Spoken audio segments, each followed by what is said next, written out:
하나님이 나를 사랑하신다. 교회에 계속 나오다 보면 듣는 것이 이런 이야기다 보니까 어떻게 보면 익숙한 이야기일지도 모르겠어요. 그런데 이것은 신앙인들에게 있어서, 모든 인류에게 있어서 굉장히 특별한 이야기다라는 거예요. 왜냐하면 하나님의 사랑 그 자체가 하나님 입장에서는 손해 그 자체거든요. 하나님이 우리를 사랑하셔서 하나님이 얻으시는 이익이 얼마나 될까요? 안타깝지만 그 이익 아무것도 없어요.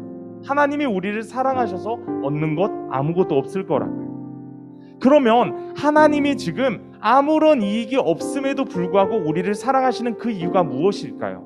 그 이유는 아주 단순해요.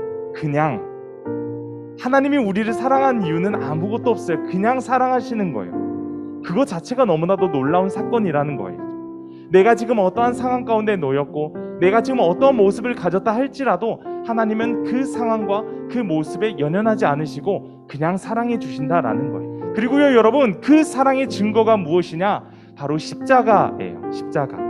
지금은 이 십자가 자체를 예수님의 그 사랑, 하나님의 사랑 자체로 보게 되는데, 당시에 이제 이 십자가는 어떤 모습으로 쓰여졌냐면 바로 사형틀이었습니다. 사형틀. 그렇기 때문에 십자가는 그 자체가 두려움의 대상이었어요. 결코 십자가는 사랑과 거리가 먼 것이었다는 것이죠.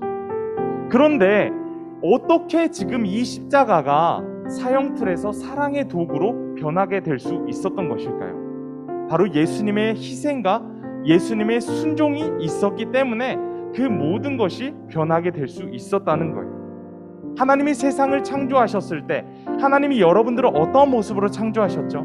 가장 아름다운 모습으로 창조하셨어요.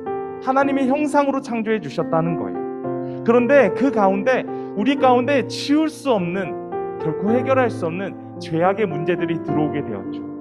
그렇게 우리는 씻을 수 없는 문제, 그런 늪에 빠지게 되어버렸다라는 거예요. 사실 하나님이 우리가 죄 가운데 빠지게 되었을 때 하나님은 우리를 버리실 수도 있었어요.